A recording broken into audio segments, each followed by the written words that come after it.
know the car's a little bit loud, but look at this. Look at all of these elk. So on the way in today, I saw moose, elk, mule deer, and antelope, which is amazing. God, I wish you guys could experience this with me at some point.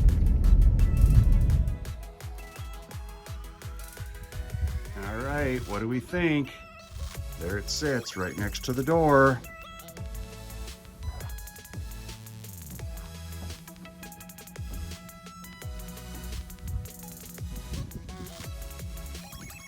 I like it a lot.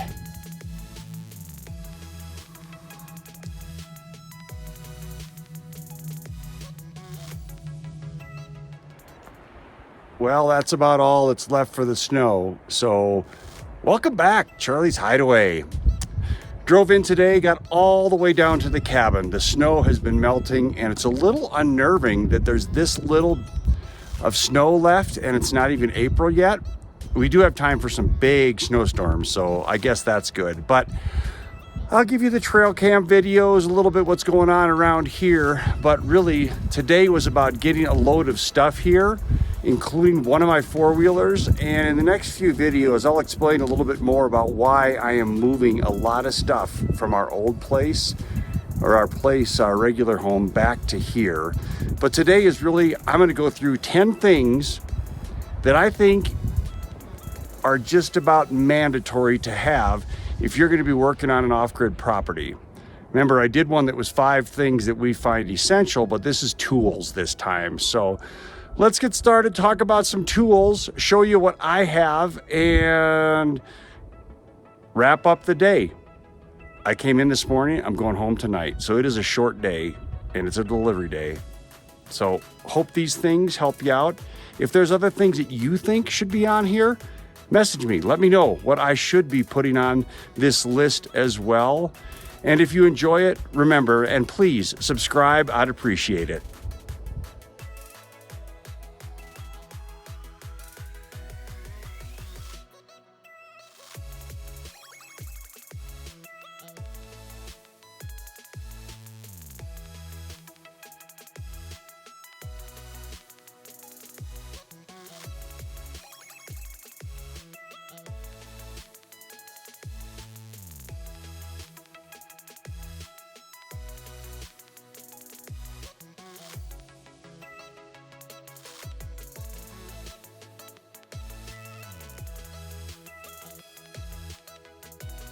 So I'm down on my trail by the cliffs, and last year in April, right back there, those drifts were 5 feet tall.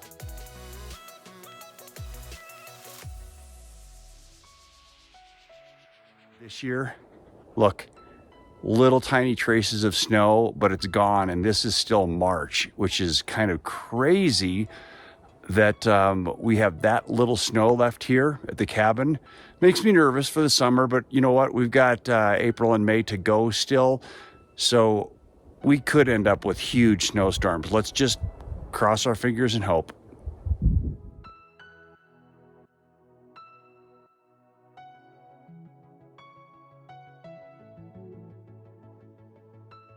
The most important piece of equipment, I feel, are your chainsaws. I have a Husqvarna 440 18-inch and a Stihl MS290 Farm Boss. Both of them get a ton of use. Here's one of the most obvious uses of a chainsaw. It's cutting down trees. These small ones were turned into my racks to hold logs in an earlier episode. Also in an earlier episode, I used them for milling some lumber so that I could build a bookshelf. Chainsaws work great for cutting the edges down and making a nice, clean, square edge for building with. Number 2 on my list is a good set of tools. I bought this little kit from Harbor Freight a few years back, and it has everything you would need, from pliers to side cutters to screwdrivers, sockets, everything that you would need to take different pieces of equipment apart. And you'll see in a second what I've done with mine.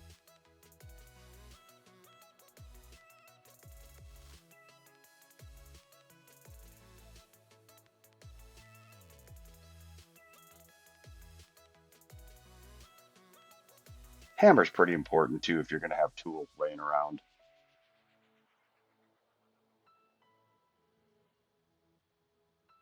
Here you can see I utilize my tools to take my chainsaws apart, to change chains from rip cutting to milling and back.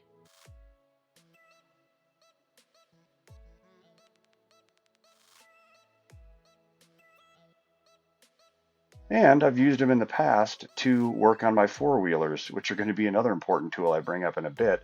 But in this one, I was changing out one of the front shocks, and that little kit had everything I need to make it happen.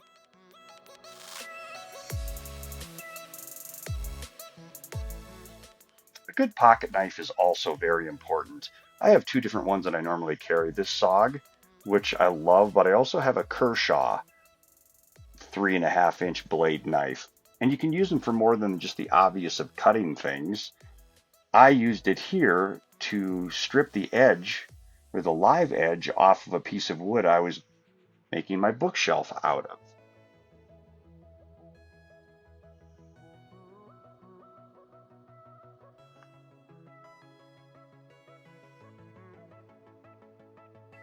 I also use them to mark logs that I'm about to cut. I can just cut a little notch out of the log where I'm going to chainsaw it, and it makes for something better than a pencil.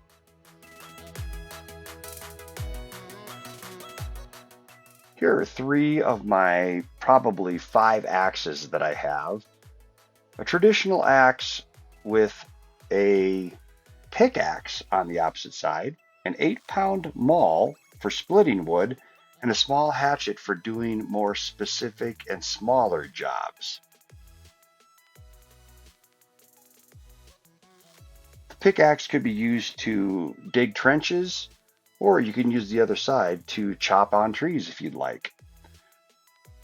I love my 8-pound splitting maul though, because with all the weight behind it and the shape of the head, it splits through wood so easily just with the weight of the axe dropping down. And there you see, I hardly have to swing to split this wood up.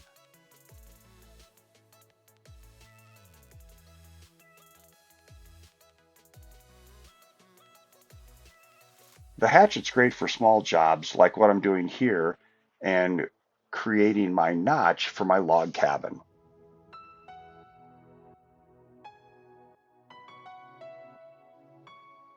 Multiple shovels and multiple styles I think is very important because you never know what type of hole you have to dig or pile of rocks you have to move. But besides these, I also keep a scoop shovel, a snow shovel, and a small military shovel that I can put in my backpack for when I need to go out on a little hiking adventure. Pretty obvious what you have to do with them. Mostly, you dig holes. And in this case, I was digging a hole for my gray water septic.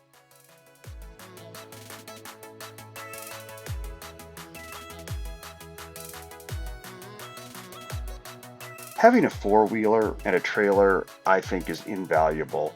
This little four-wheeler is a Chinese Tao that I got for almost nothing. Put a hitch on it and it works great. I also put inner tubes in my tires to give another level of flat protection. On the trailer, I've put rubber tires as opposed to inflatable tires.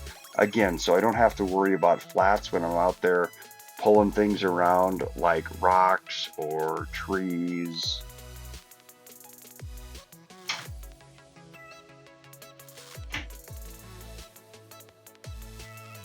There's Charlie helping me out move a load of wood over to the woodshed.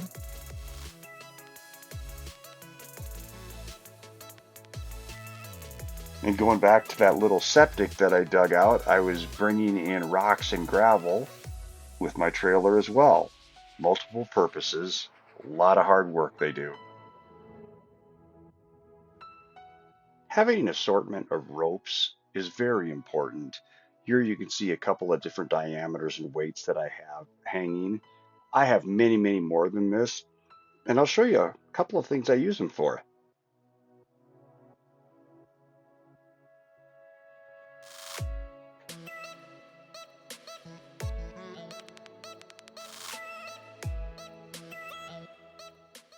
Here we're pulling logs out of the woods that I'm going to be using on my log cabin, and I'm using a fairly lightweight rope to be able to do this. Then I actually have to cut down some big trees, and when they're leaning the wrong way, I'll use them to rope the tree off and pull it in the direction I want it to fell. And in this case, I'm using a really heavyweight 1,000-pound limit rope on this so I can make sure that it doesn't snap in the process, and I can put enough tension on it to pull the tree again in the right direction.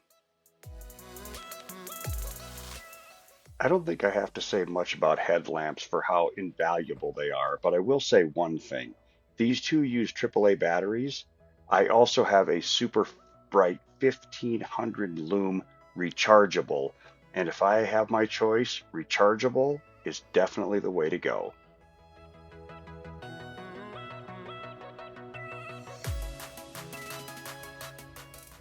I keep a small propane torch around just in case I have to light wet wood, or maybe the starter goes out in my grill. It's an easy and fast way to get a fire started when you're in a pickle.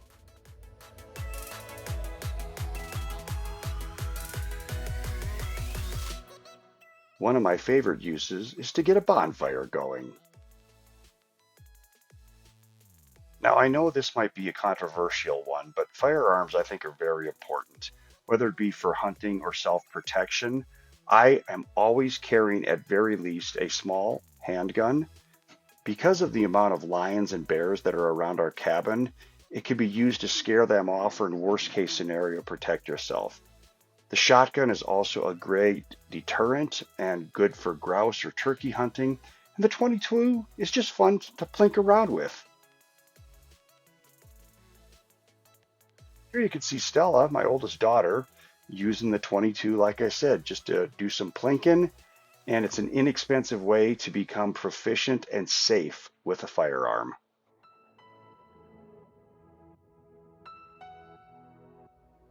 The final thing that I think is imperative is a good set of cordless tools.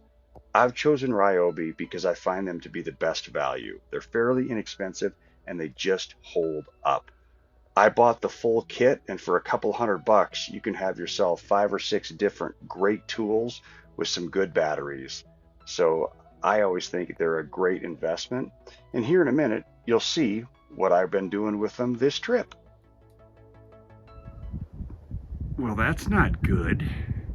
I showed a gust of about 45 miles an hour up here in the last few weeks, and it blew that completely off. So I got to get up there and see if I can't figure out how to make it stay. All right, let's go up, see what happened up there.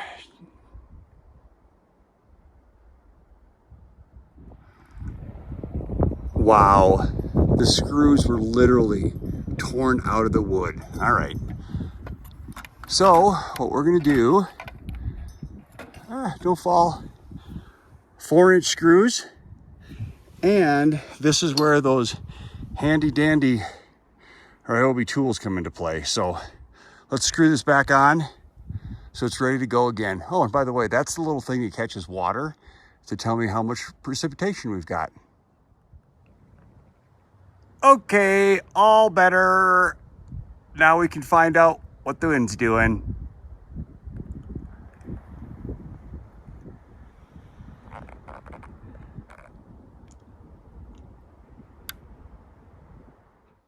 So here's why it's been, boy, a few weeks since I've been able to upload anything. I had to take my daughter up to Montana. She's going to be going to Montana Tech in Butte. And on the way home, we stopped in Bozeman and got to see Steve Ranella, the MeatEaters store. And I bought a whole pile of his spices and his hot sauce. I got to get the sticker on my car. But come on. Oh, hang on. I'll open it up.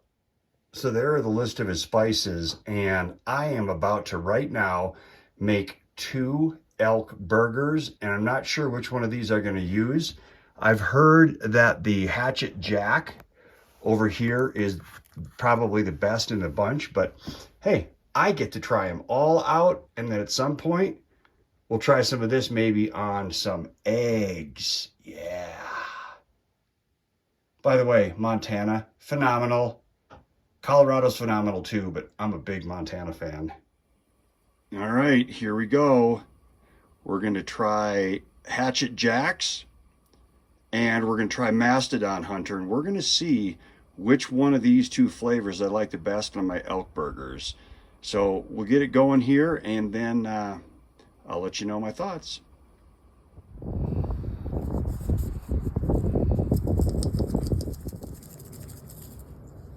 Hatchet Jack and our Mastodon Hunter.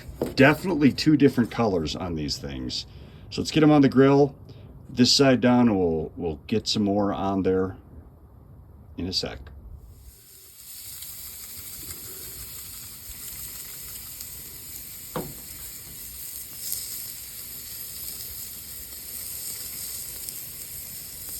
Man, that stuff smells good. Holy cow.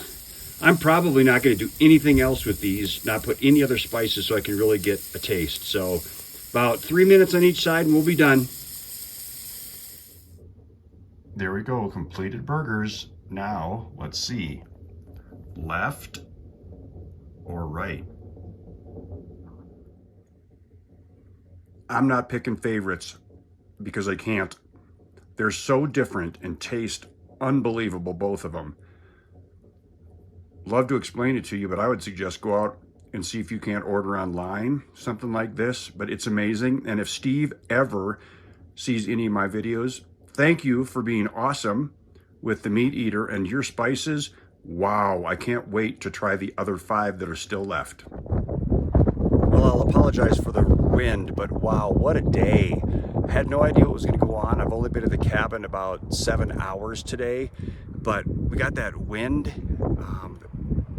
sensor fixed, which was kind of cool. I got down and got all the trail cans checked, and I also brought a whole load of stuff, including the 4-wheeler, and got that tucked away nice and neatly. So I hope you enjoyed that part of it, but also my 10, actually I think it turned into 11 items that I think are important for you to have at an off-grid property. And when I say items, I mean tools specifically. So hope you enjoyed today. If you did, please like and subscribe, and remember, just like I get out there all the time, I want you to do the same and get out and do it yourself.